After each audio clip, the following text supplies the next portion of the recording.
Guido, nasaan na tayo? Medyo malapit-lapit na po, sir. Nakasunod na rin mga pulis, Dad. Good, good. Dad, are you okay? I'm okay. Gusto ko lang makita na yung kapatid mo. At gusto ko, pag nanganak na si Betsy, nandun ako. Dahil siguradong gusto kong ilayo yung batang yan sa demonyo niyang ina.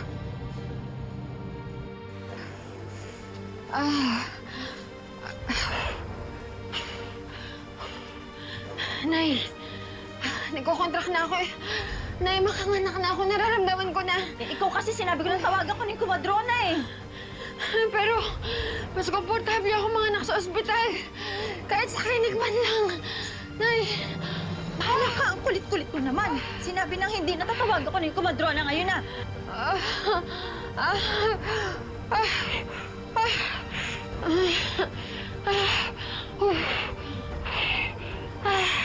Ay, sumagot. Bakit ba ayaw mo sumagot? Nay, Kailangan na natin umalis ngayon. Ngayon na. Bakit? Basta. Tumawag yung kapatid ko. Alam na nila, Robert, kung nasan tayo. Nay, Teka lang, manganganak na si Betsy. Nay!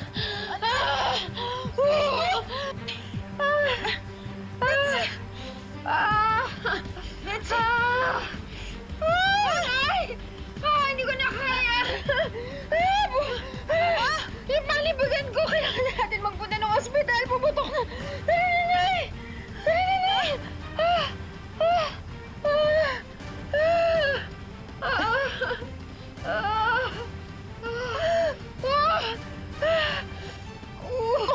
Kailangan na natin magpunta ng ospital!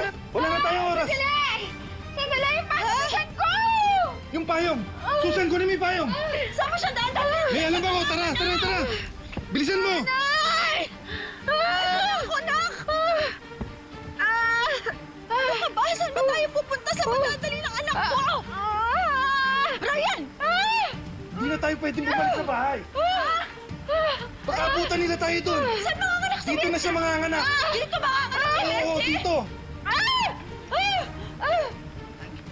Walang iya ka!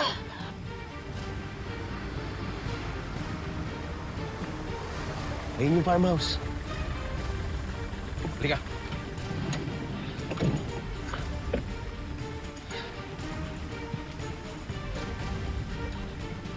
Say, Ryan, kunin mo ngayon! Alam!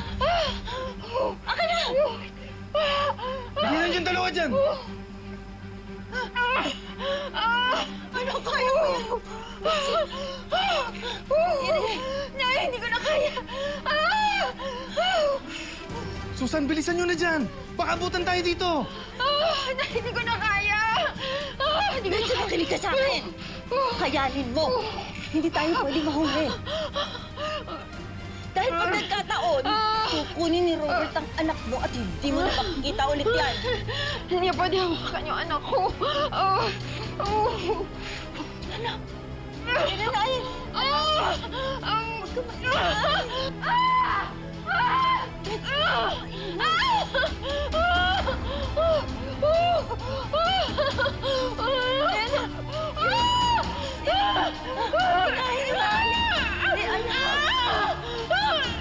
Wala na sila dito. Wala nang tao, Dad.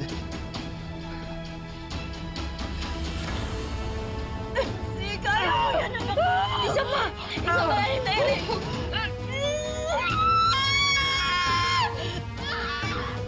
sandali, sandali.